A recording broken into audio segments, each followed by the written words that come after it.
Ótimo, continuando nossos estudos de Constitucional, certo? Agora artigos 25 a 28. Já estou com eles abertos aqui. Você vai pausar o vídeo, vai fazer a leitura desses artigos sem compromisso, né? Tá tratando aqui, ó, capítulo 3 dos Estados Federados. Depois a gente vem, faz as questõezinhas desses artigos e voltamos aqui com a leitura em conjunto, ok? Então vamos lá. Você já sabe como é que é a metodologia. Vamos seguindo aqui, vamos para o jogo, vamos para as questões. Após o cumprimento de todas as formalidades constitucionais e legais exigíveis, o Estado alfa se desmembra, desmembramento por formação, ocasionando o surgimento de um novo Estado-membro, o Estado beta. Preocupados com a possibilidade disso influenciar nas grandes decisões políticas regionais, um grupo de cidadãos inicia um movimento exigindo a imediata elaboração de uma Constituição para o novo Estado beta. Os líderes políticos locais, sem maiores conhecimentos sobre a temática, buscam assessoramento jurídico junto a advogados constitucionalistas, sendo-lhes corretamente informado que, segundo a inteligência do sistema jurídico constitucional brasileiro, e aí a gente tem os itens. Então, qual que é a nossa questãozinha? Está dizendo que um Estado foi desmembrado e isso ocasionou o surgimento de um novo Estado, o Estado beta. E aí o que a população lá do Estado beta estava exigindo? Estava exigindo que nesse novo Estado federado, o Estado beta, fosse elaborada imediatamente uma Constituição estadual do Estado beta, certo? Então, tranquilo, vamos lá para os nossos itens. Item A. Com a criação do Estado beta no âmbito da República Federativa do Brasil, passou este a fazer parte do Pacto Federativo, subordinando-se tão somente à Constituição Federal e não a qualquer outra Constituição. E aí, itemzinho certo ou errado? Vamos dividir o itemzinho por partes, tá? Então vamos lá. Com a criação do Estado beta no âmbito da República Federativa do Brasil, passou este, o Estado beta, né, a fazer parte do Pacto Federativo. Certo ou errado? Onde é que a gente tem aqui sobre o Pacto Federativo? É lá no início, né? A gente viu lá nas aulas passadas, olha aqui, ó. Aqui, artigo 18, da Organização do Estado, é o nosso título 3, da Organização do Estado. Artigo 18. A organização política administrativa da República Federativa do Brasil compreende a União, os Estados, o Distrito Federal e os municípios, todos autônomos, nos termos dessa Constituição. Pronto, então a criação de um novo Estado aqui, ó, a criação de um novo Estado, ou seja, o Estado beta, vai fazer parte do Pacto Federativo? Vai fazer parte da República Federativa do Brasil? Sim. Ok? Então a primeira parte está corretinha. Vamos lá. Segunda parte, subordinando-se tão somente à Constituição Federal e não a qualquer outra Constituição, o Estado beta só pode ser subordinado à Constituição Federal? Negativo. Negativo. Vamos lá para o nosso artigo 25 aqui, ó, dos Estados Federados, é o que a gente está estudando, né? Artigo 25. Os Estados organizam-se e regem-se pelas constituições e leis que adotarem, observados os princípios desta Constituição, ou seja, da Constituição Federal. Ok? Então, os estados e até mesmo o novo Estado beta vai ter que organizar-se e reger-se pela sua Constituição e também pelas suas leis. Mas a Constituição do Estado beta e as suas leis devem seguir os princípios da Constituição Federal, ok? Então a segunda parte erra dizendo que a Constituição Federal vai ser o único diploma normativo constitucional que o Estado beta tem que subordinar-se, tá? Vai se subordinar à Constituição Federal? Vai. Mas vai também poder fazer a sua Constituição Estadual? Vai. Beleza? Que nem disse ali no nosso artigo 25. Seguindo. Item A errado, item A errado. Vamos lá, item B. Tendo passado o Estado beta a ser reconhecido como um ente autônomo, adquiriu poderes para se estruturar por meio de uma Constituição, sem a necessidade desta se vincular a padrões de simetria impostos pela Constituição Federal. E aí, item certo ou errado? Acabamos de ler, né? Item errado, por quê? Vamos lá, vamos por partes. Tendo passado o Estado beta a ser reconhecido como ente autônomo, ele é autônomo ou não? Lembra do nosso artigo 18 aqui? Ó, olha aqui, ó. A organização política administrativa da República Federativa do Brasil compreende a União, os Estados, o Distrito Federal e os municípios, todos autônomos. Tá? Então, União, Estados, Distrito Federal e municípios são autônomos. E o surgimento do novo Estado beta, o novo Estado beta faz com que ele seja autônomo? Sim. Ok? Soberano é a República Federativa do Brasil. Autônomos são os nossos entes políticos. Quem goza de soberania é a República Federativa do Brasil. Quem são autônomos? Os nossos entes políticos. Maravilha? Então a primeira parte está certinha aqui, ó, tendo passado o Estado beta a ser reconhecido como um ente autônomo e não soberano, né? É um ente autônomo, adquiriu poderes para se estruturar por meio de uma Constituição. Perfeito. É o que temos também aqui no nosso artigo 25. Olha aqui. Os estados organizam-se e regem-se pelas constituições e leis que adotarem. Ok? Maravilha. Seguindo. Sem a necessidade desta, ou seja, desta Constituição estadual aqui, sem a necessidade desta se vincular a padrões de simetria impostos pela Constituição Federal. Aí não. Né? Aí ficou errado, porque o finalzinho aqui do nosso artigo 25, observados os princípios desta Constituição. Tá? Então, constituições estaduais e leis estaduais devem observar a nossa Constituição Federal. Ok? Então, item B errou no finalzinho, vamos lá. Item C. Pelo fato de o Estado beta ter sido reconhecido como um ente federado autônomo, passa a ter poderes para se estruturar por meio de uma Constituição, que deverá observar o princípio da simetria conforme os padrões fixados na Constituição Federal. Item certo ou errado? Item certo ou errado? Item certinho, cara. É o nosso artigo 25 e o nosso artigo 18, né? O nosso artigo 18 falou que os estados gozam de autonomia e o nosso artigo 25 está trazendo o quê? Que os estados organizam-se pelas constituições e leis que adotarem, observados os princípios desta Constituição.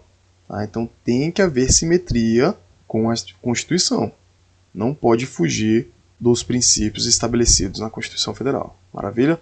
Então, item C, certinho é a nossa resposta. Marquei aqui, ó, item C. Vamos lá, item D. O reconhecimento do Estado beta como um ente federado autônomo assegurou-lhe poderes para se estruturar por meio de uma Constituição, cujo texto, porém, não poderá se diferenciar daquele fixado pela Constituição Federal. E aí, gente? Item certo ou errado? Ó, vamos lá por partes. O reconhecimento do Estado beta como um ente federado autônomo, beleza, a gente já viu, a autonomia está lá no nosso artigo 18. Assegurou-lhe poderes para se estruturar por meio de uma Constituição? Sim, já vimos também no nosso artigo 25 que os estados vão organizar-se e reger-se por suas constituições estaduais e leis estaduais. Ok? E aqui seguindo, ó, cujo texto, porém, não poderá se diferenciar daquele fixado pela Constituição Federal.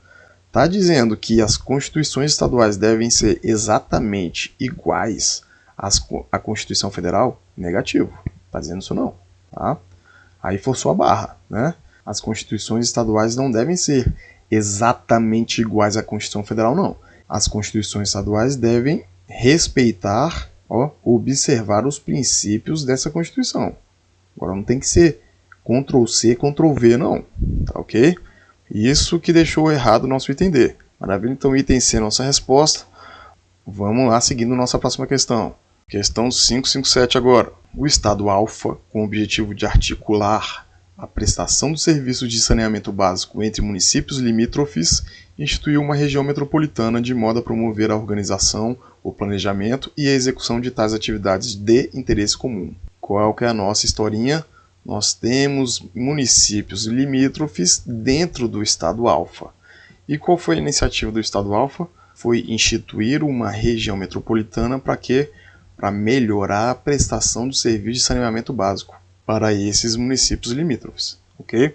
Então vamos lá. Acerca da criação de regiões metropolitanas para a realização de serviços públicos, assinale a afirmativa correta. Item A. A instituição de região metropolitana para a organização, o planejamento e execução dos serviços públicos é de competência do Estado alfa, por meio de lei complementar. Na sua leitura sem compromisso aí, você lembra aqui a literalidade do parágrafo 3º do artigo 25? Vamos lá, vamos ler aqui, ó. Os estados poderão, mediante lei complementar, instituir regiões metropolitanas, aglomerações urbanas e microrregiões constituídas por agrupamentos de municípios limítrofes para integrar a organização, planejamento e a execução de funções públicas de interesse comum. Não é exatamente a nossa questão, cara. É a literalidade tranquila. Então vamos ler de novo aqui, ó. A instituição de região metropolitana para a organização, planejamento e execução dos serviços públicos é de competência do Estado alfa? Sim, é o que tem aqui, ó. Os estados poderão, mediante lei complementar, instituir regiões metropolitanas, ok? Então vamos lá. É o Estado alfa que vai instituir e o finalzinho aqui, ó, por meio de lei complementar. Perfeito. É exatamente o que está escrito também aqui na nossa Constituição, ó. É mediante lei complementar que será instituído essas regiões metropolitanas. Tá ok? Então, itemzinho A é a nossa resposta. Vamos ler aqui os nossos próximos itens, ó. Item B. A organização, planejamento e execução dos serviços de saneamento básico entre os municípios limítrofes deveria necessariamente ser promovida por meio de consórcio público. Deixa eu te perguntar, cara. Você leu... A gente acabou de ler o nosso artigo ali, parágrafo 3º do artigo 25, né? Você leu em algum momento aqui consórcio público? Você leu? Está dizendo aqui que tem que ser promovido necessariamente por meio de consórcio público, nosso item B. Você leu aqui consórcio público? Não. Então, é uma questão inventada pela banca, tá? Itemzinho B, errado, porque a banca inventou essa obrigação de ser por consórcio público. Tá? Item C agora, item C. A competência para a criação de regiões metropolitanas é exclusiva da União, sob pena de violar a autonomia dos princípios que seriam por elas alcançados. Nosso parágrafo 3º diz que quem que vai instituir regiões metropolitanas? Os estados, ok? Está dizendo que a União aqui? Não. São os estados que vão instituir. Tá? Então, itemzinho C, errado, porque ele diz aqui, ó, que a competência para a criação de regiões metropolitanas é exclusiva da União. Negativo. Quem cria essas regiões metropolitanas são os estados. Item D. A criação da região metropolitana pretendida pelo Estado alfa não é possível, diante da ausência de previsão para tanto no nosso ordenamento jurídico. Itemzinho errado também. Nosso parágrafo 3º aqui prevê tranquilamente, expressamente, que os estados poderão, por mediante lei complementar, instituir regiões metropolitanas, desde que haja municípios limítrofes para melhorar as funções públicas de interesse comum, ok? Então, itemzinho A é a nossa resposta. Vamos lá para o próximo item. Pronto, itemzinho 558, vamos lá. O Estado X possui lei ordinária que dispõe sobre regras de trânsito e transporte. Determina essa lei a instalação de cinto de segurança em veículos de transporte coletivo de passageiros, impondo penalidades em caso de descumprimento. Inconformado com este diploma legal, o governador do estado deseja propor ação direta de inconstitucionalidade. Pronto, nossa historinha. O Estado X já possui uma lei vigendo sobre o quê? Regras de trânsito e transporte. Tá? O que aconteceu? O governador não concorda com a vigência dessa lei e decidiu propor ação direta de inconstitucionalidade. Tá? Então vamos lá para os nossos itens. Não fugindo do nosso tema, tá? Dos nossos artigos aqui, 25 a 28. Item A. A ação não poderá ser ajuizada pelo governador sem prévia autorização da Assembleia Legislativa do Estado X, já que se trata de ação contra a lei do próprio Estado. Esse nosso item A está cobrando sobre quem pode propor ação direta de inconstitucionalidade. Isso aqui são aulas futuras, então vamos pular o item A. Item B. O governador não poderá propor a ação direta de inconstitucionalidade como pretende, pois a lei não possui vício de inconstitucionalidade. Já falamos, tá? Mesma coisa. Se o governador pode ou não propor, isso aí a gente vai vender na frente. Agora, a segunda parte aqui, ó, está dizendo que, pois a lei não possui vício de inconstitucionalidade. E aí? O nosso Estado X aqui, o Estado, ele pode ter uma lei estadual dispondo sobre trânsito e transporte? É da competência do Estado legislar sobre trânsito e transporte? Se o Estado pode, então a lei não possui vício de constitucionalidade. Agora, se o Estado não pode legislar sobre trânsito e transporte, aí tem sim vício de constitucionalidade. Tá? Então vamos lá. Lembra, isso aqui também é aula passada. Matéria de trânsito e transporte. A gente encontra onde? Está aqui no nosso artigo 22, ó. Vamos lá. Compete privativamente à União legislar sobre, inciso 11, trânsito e transporte. Tá? Então é competência privativa da União. Se é competência privativa da União, o Estado X poderia dispor sobre trânsito e transporte? Não. Tá? Lembrando que no parágrafo único do nosso artigo 22 existe a possibilidade do Estado legislar sobre os nossos incisos do artigo 22. Tá? Olha aqui, ó. Lei complementar poderá autorizar os Estados a legislar sobre questões específicas das matérias relacionadas neste artigo. Ok?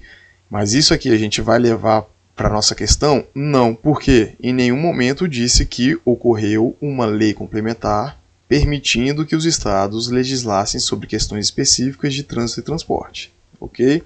Então, finalzinho aqui do nosso item B, errado. Item C.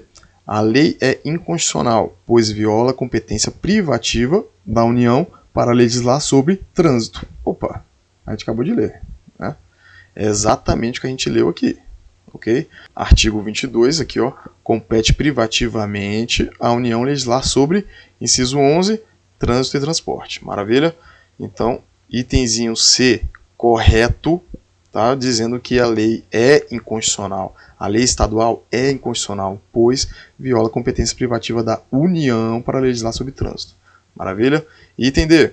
Não haveria vício de inconstitucionalidade caso a lei estadual tivesse status de lei complementar ao invés de lei ordinária.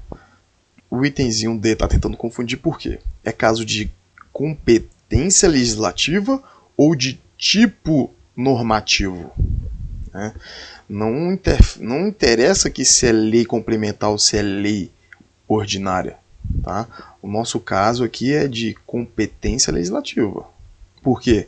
Trânsito e transporte compete privativamente à União legislar sobre. Tá?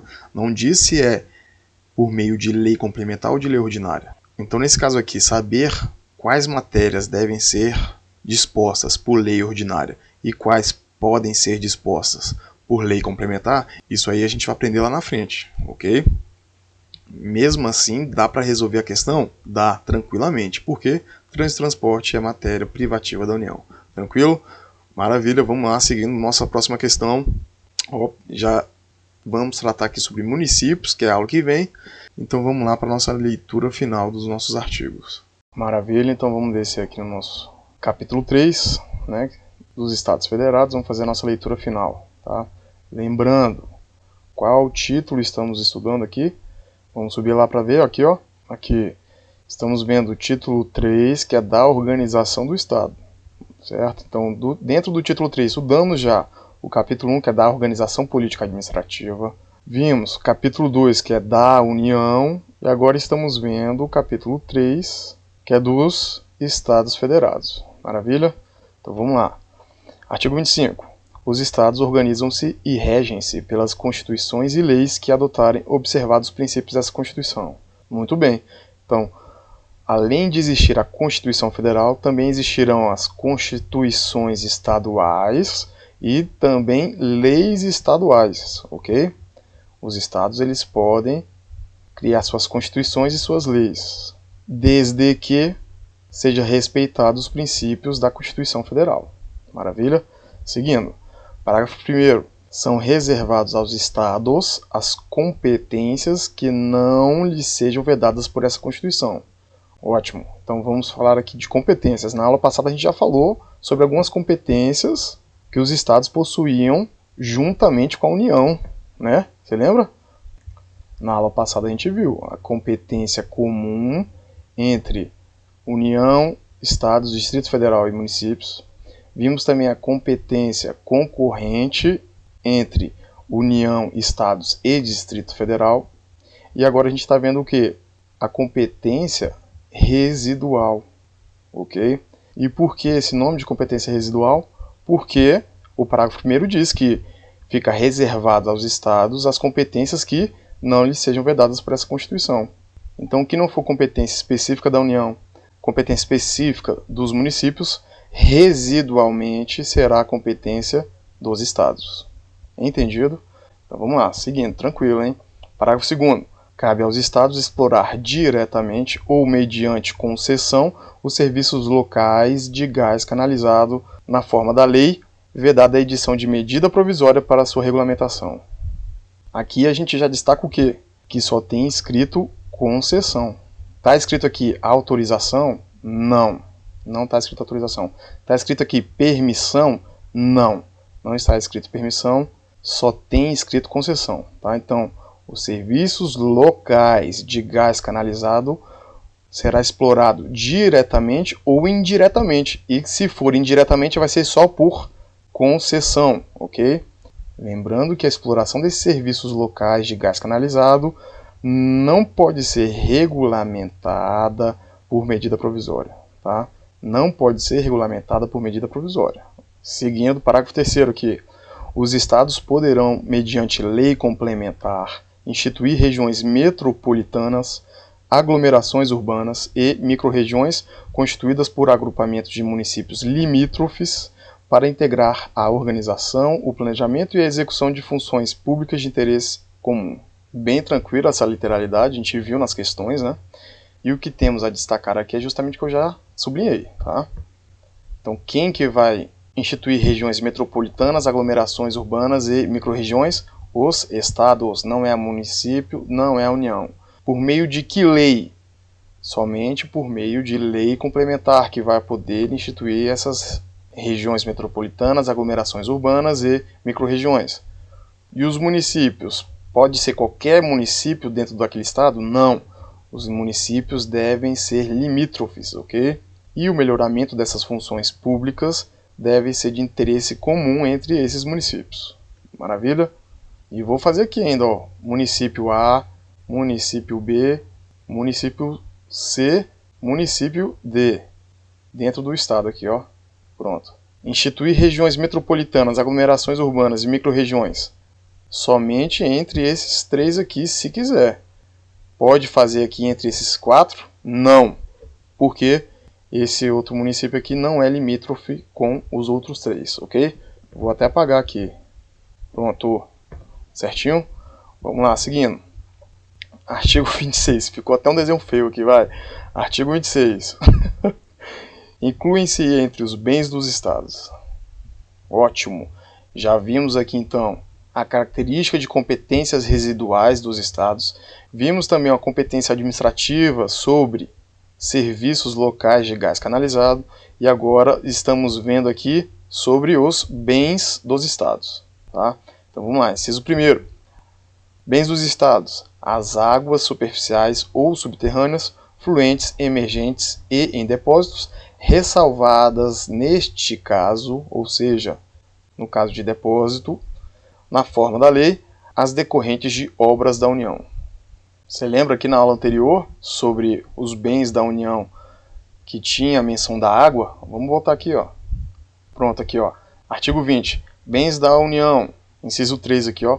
Os lagos, rios e quaisquer correntes de água em terrenos de seu domínio ou que banhem mais de um estado, sirvam de limites com outros países ou se estendam a território estrangeiro ou dele provenham, bem como os terrenos marginais e as praias fluviais.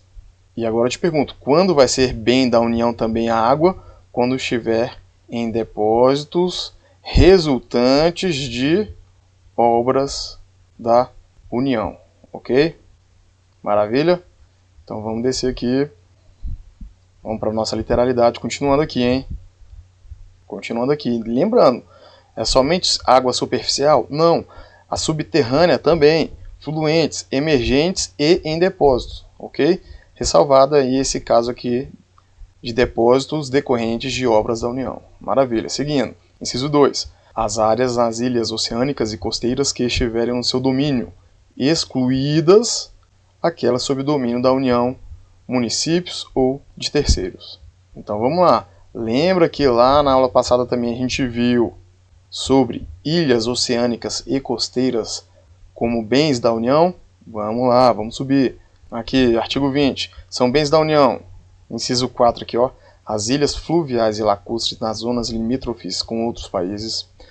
as praias marítimas, opa, e agora começa, ó, as ilhas oceânicas e as costeiras, excluídas destas as que contenham a sede de município, exceto aquelas áreas afetadas ao serviço público e à unidade ambiental federal, e as referidas no artigo 26, inciso 2.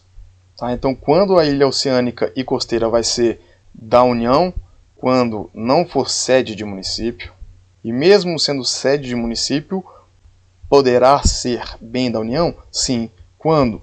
Quando a ilha, sendo sede de município, for afetada ao Serviço Público Federal ou à Unidade Ambiental Federal, ok? E no finalzinho aqui, ó, ela exclui também as ilhas referidas no artigo 26, inciso 2. Opa, não é justamente o que a gente está aprendendo então? Vamos lá, vamos descer agora de novo. Aqui, ó, artigo 26, inciso 2, ok? Então, as áreas nas ilhas oceânicas e costeiras que estiverem sob o domínio do Estado. Mas aqui também a gente não vai ter o caráter residual? Vai, por quê? Se for domínio da União, do município ou de terceiro ou ilhas privadas mesmo, tá? Aí a gente exclui a possibilidade dessas ilhas serem bens dos estados, ok? Seguindo, inciso 3. As ilhas fluviais e lacustres não pertencentes à União. Mais uma vez, o caráter residual. Não pertenceu à União, aí sim será bem do Estado, ok? Essa é a nossa literalidade tranquila aqui do inciso 2 e do inciso 3, tá? Inciso 2, não é bem da União, do município ou de terceiros, vai ser ilha oceânica e costeira como bem do Estado.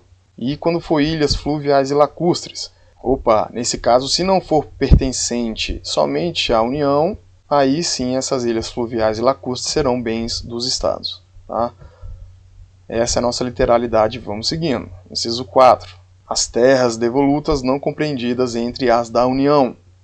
Mais uma vez, pelo amor de Deus, olha novamente o caráter residual aqui, cara. Então, terras devolutas, quando que vai ser bem do Estado? Quando não for compreendida entre as terras devolutas da União, ok? Quando que vai ser da União? Opa, a gente viu ela passada, vamos lá subir de novo. Tá aqui, artigo 20. São bens da União. Inciso 2. As terras devolutas indispensáveis à defesa das fronteiras, das fortificações e construções militares, das vias federais de comunicação e a preservação ambiental definidas em lei. Opa, de forma bem geral aqui então. Quando que as terras devolutas são da União? Quando forem indispensáveis à defesa ou indispensáveis à preservação, ok? Certo? Então, quando não for dessas duas formas, aí sim vai ser bem do Estado? Sim, ok? Maravilha. Seguindo, vamos lá. Artigo 27. O número de deputados à Assembleia Legislativa. Opa, então já fechamos aqui o assunto dos bens dos estados, já vimos o caráter residual também nos bens, além do caráter residual nas competências, e agora vamos ver aqui a formação da Assembleia Legislativa, do Poder Legislativo do Estado. Vamos lá. O número de deputados à Assembleia Legislativa corresponderá ao triplo da representação do Estado na Câmara dos Deputados e, atingindo o número de 36, será acrescido de tantos quanto forem os deputados federais acima de 12. Opa, beleza. Então, para ficar bem fácil de entender, vamos botar aqui ó, essas duas linhas. Tá? E aqui a de cima está referente à Câmara dos Deputados, né, lá no nosso Congresso, e aqui a Assembleia Legislativa do Estado, ok? Então vamos lá. Se eu tenho um deputado federal, eu vou ter quantos aqui? 3 deputados estaduais. Se eu tenho 2, qual vai ser a representação aqui na Assembleia Legislativa? 6. Opa, e assim por diante. Se eu tenho 3 aqui, aqui eu terei 9. Tá certo? Então, aqui nós temos a razão de 3. Tá? É 1 para 3 aqui, ó. Ok? Maravilha. Tá aí aqui, se chegarmos a 12 deputados na Câmara dos Deputados, lá no Congresso, a proporção não é 1 para 3? Sim, então aqui, ó, vou botar o 3zinho, vamos ter quantos deputados estaduais? 36, tá? 12 vezes 3, 36, tranquilo? Opa, mas quando chegamos nesse limite aqui, o que acontece?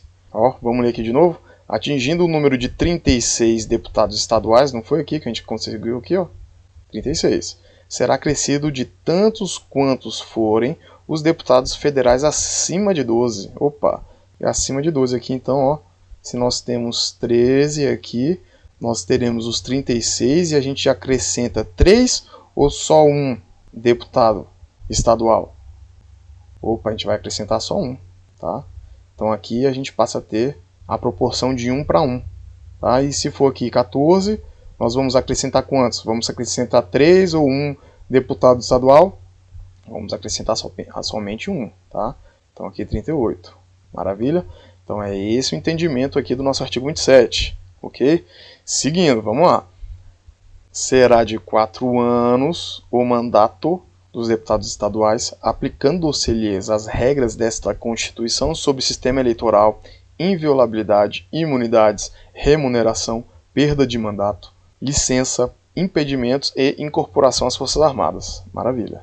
Todas essas regrinhas aqui nós vamos aprender quando estudarmos o poder legislativo aqui na Constituição mais para frente, ok?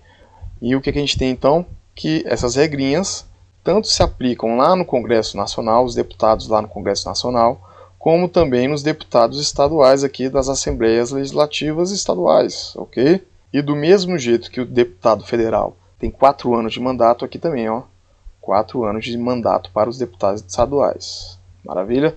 Vamos lá, seguindo, parágrafo 2º.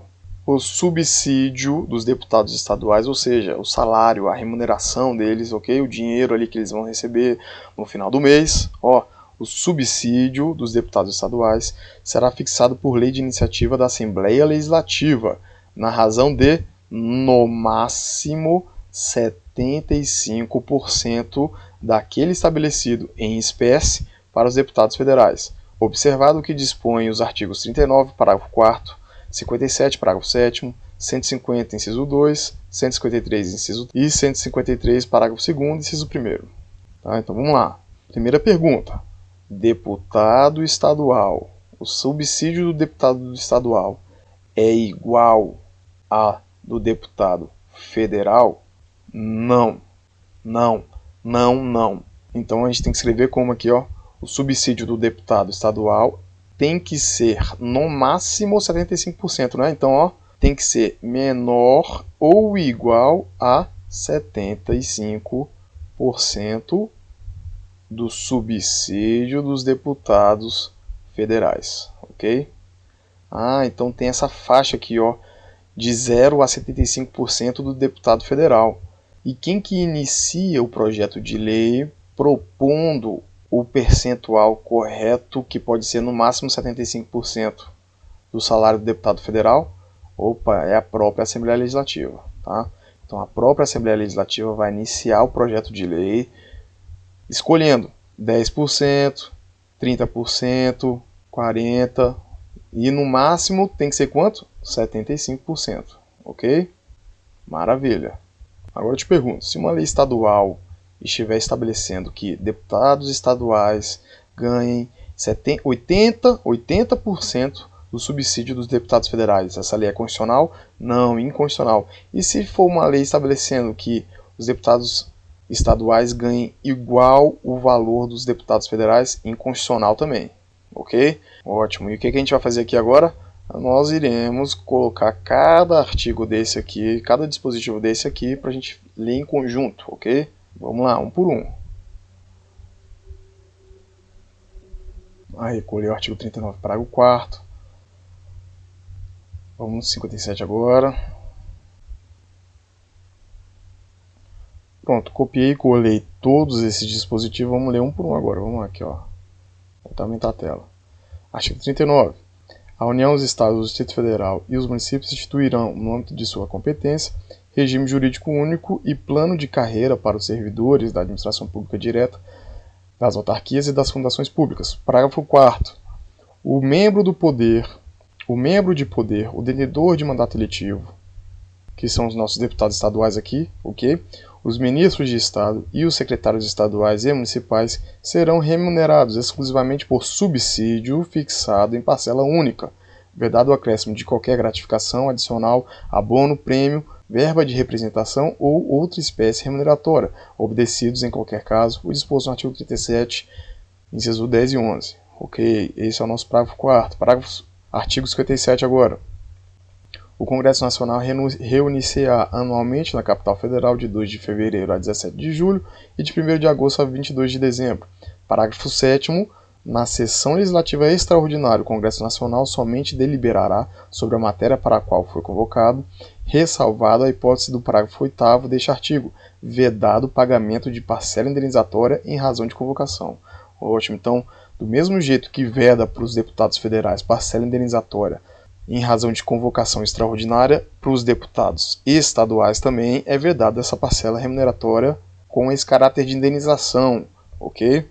Artigo 150 aqui agora, ó, sem prejuízo de outras garantias asseguradas ao contribuinte, é vedado à União, aos Estados e ao Distrito Federal e aos municípios instituir tratamento desigual entre contribuintes que se encontrem em situação equivalente, proibida qualquer distinção em razão de ocupação profissional ou função por ela exercida, independentemente da denominação jurídica dos rendimentos, títulos ou direitos. Tranquilo? Então trouxe essa característica aqui também tributária sobre os subsídios dos deputados estaduais. E o nosso último dispositivo aqui, ó, 153. Compete à União instituir imposto sobre renda e proventos de qualquer natureza. Parágrafo 2º. O imposto previsto no inciso 3, que é renda e proventos de qualquer natureza, ok? O que acontece aqui, ó? Será informado pelos critérios da generalidade, da universalidade e da progressividade na forma da lei.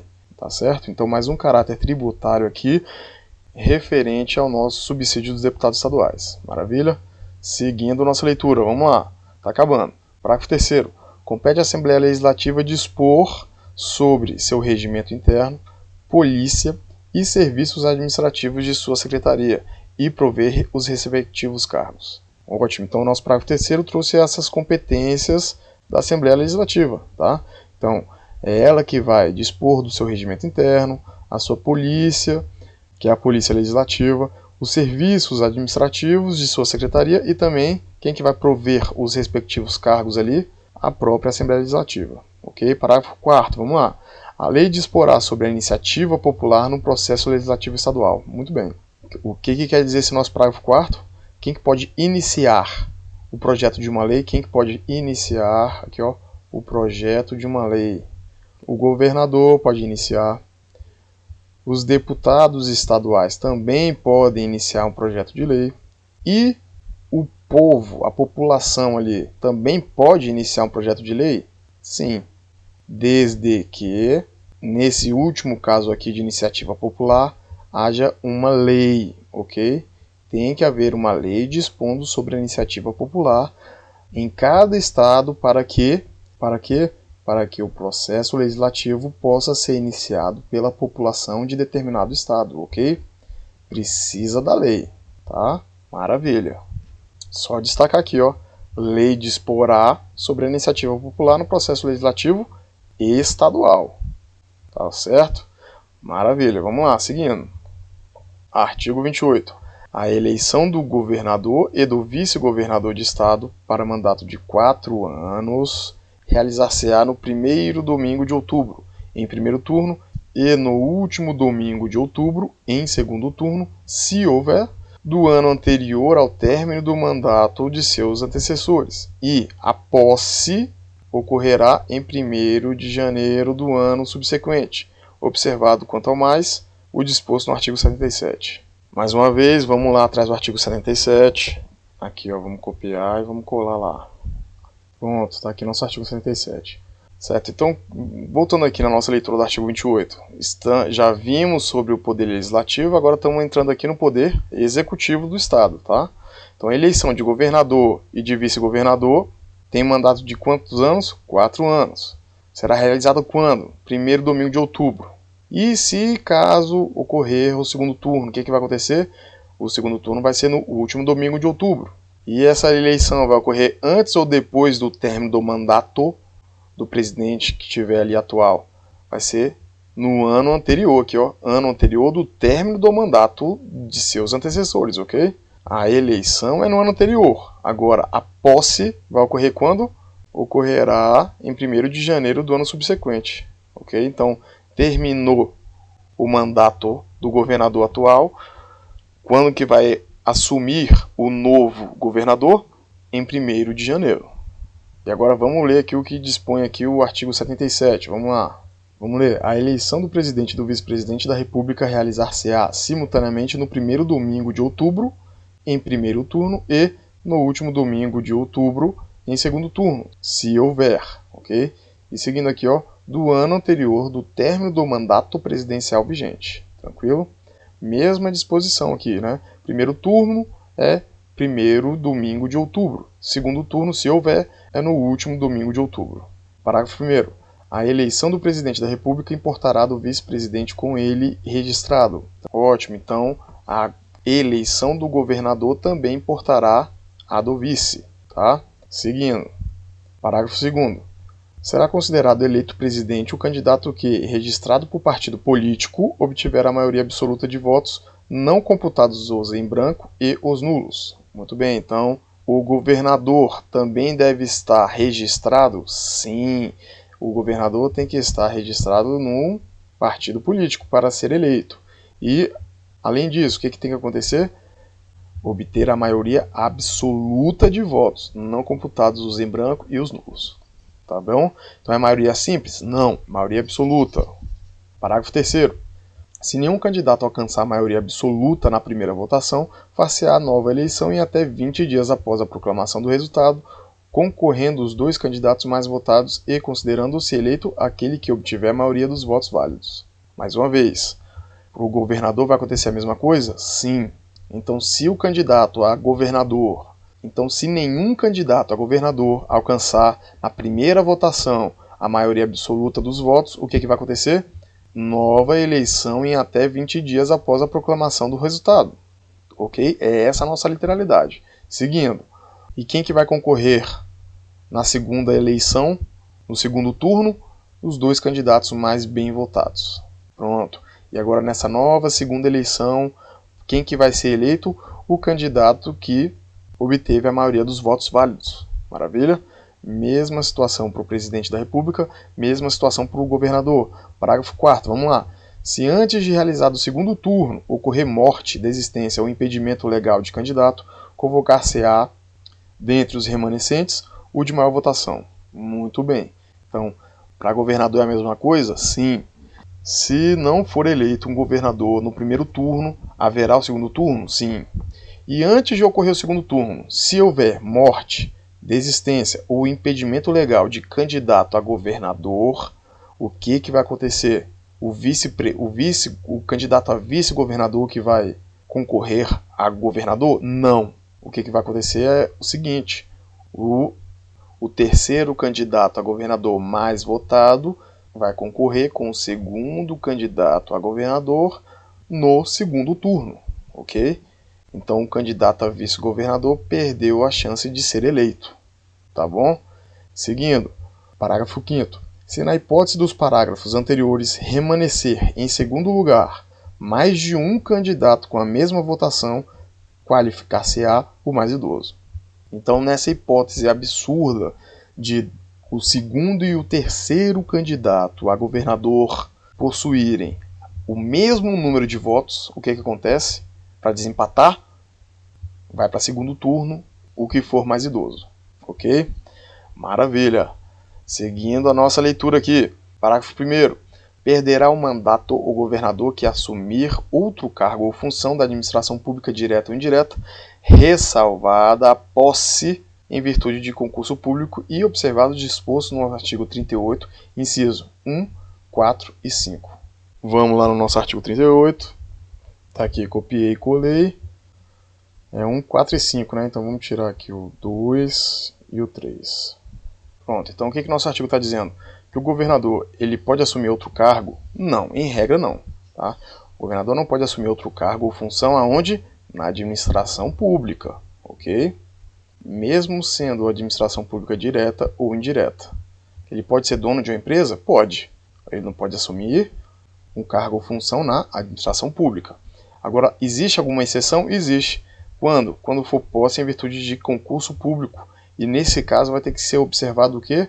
Vamos ver nossos dispositivos aqui do artigo 38. Ao servidor da administração direta, autárquica e fundacional no exercício de mandato eletivo, aplicam-se as seguintes disposições. Inciso 1º. Tratando-se de mandato eletivo federal, estadual ou distrital, ficará afastado de seu cargo, emprego ou função. Ótimo, então se o governador já for concursado e se ele for eleito, o que vai acontecer com ele? Ele ficará afastado de seu cargo, emprego ou função. Tranquilo? Inciso 4. Em qualquer caso que exija o afastamento para o exercício de mandato eletivo, seu tempo de serviço será contado para todos os efeitos legais, exceto para promoção por merecimento. Opa! Então, o exercício de mandato de governador terá contado como tempo de serviço para os efeitos legais? Sim, exceto para promoção por merecimento. Ok? Se for promoção por tempo de serviço, vai ocorrer? Vai ser promovido? Vai. Agora, promoção por merecimento? Não. Promoção por merecimento? Não. E o nosso inciso 5, para efeito de benefício previdenciário, no caso de afastamento, os valores serão determinados como se no exercício estivesse. Muito bem, então, o mandato eletivo de governador que gera o afastamento para o concursado no serviço público, esse afastamento gera algum prejuízo previdenciário? Não, porque será considerado como se no exercício estivesse. Tá? Maravilha. Finalizando aqui, ó, parágrafo 2º. Os subsídios do governador, do vice-governador e do secretário de Estado serão fixados por lei de iniciativa da Assembleia Legislativa, observado o que dispõe o artigo 37, inciso 11, 39, parágrafo 4º, 150, inciso 2, 153, inciso 3, 153, parágrafo 2º, inciso 1º. Esses dispositivos aqui a gente já viu ali quando falamos sobre os deputados estaduais, tá? Só temos aqui como acréscimo esse artigo 37, inciso 11, porque aqui está falando sobre o teto no serviço público. Opa, e por que não tinha teto no serviço público esse artigo aqui, né? Tratando do teto do serviço público para os deputados estaduais, porque já vimos que o teto para o subsídio de deputado estadual qual que é? 75% de deputado federal. Ok? Então vamos lá. Vamos copiar esses artigos aqui. Pronto, aqui, ó. Esses são os artigos de deputado estadual que nós já vimos. E agora vamos colocar aqui o teto do serviço público do artigo 37, inciso 11. Pronto, está aqui. Vamos ler o nosso artigo 37. Pronto, está aqui.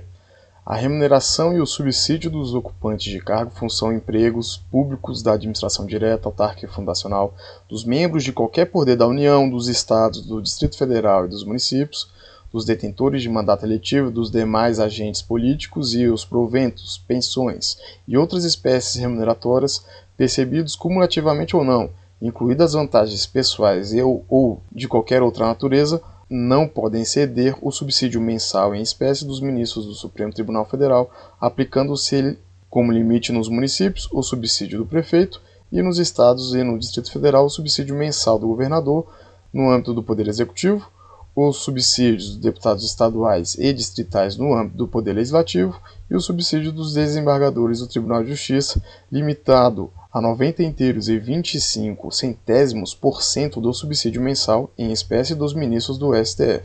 No âmbito do Poder Judiciário, aplicável este limite aos membros do Ministério Público, aos procuradores e aos defensores públicos. Muito bem. Então, para governador, qual que é o teto do governador? Tá aqui, ó. O governador ele é membro, tá aqui ó, no iniciozinho aqui, ó. Tá aqui, ó. O governador ele é membro do Poder Executivo do Estado, certo? E para membro do Poder Executivo do Estado, qual que é o teto? Tá aqui embaixo, ó. Não poderá exceder o subsídio mensal em espécie dos ministros do Supremo Tribunal Federal. Tranquilo? Maravilha. Então vou colocar aqui, ó. Governador tem que ser menor ou igual a ministro do STF. Ok? Não pode exceder. Pode ser igual? Pode. Não pode exceder, então tem que ser menor ou igual a ministro do STF. Maravilha? Fechamos essa aula. Forte abraço aí e até a próxima aula, hein?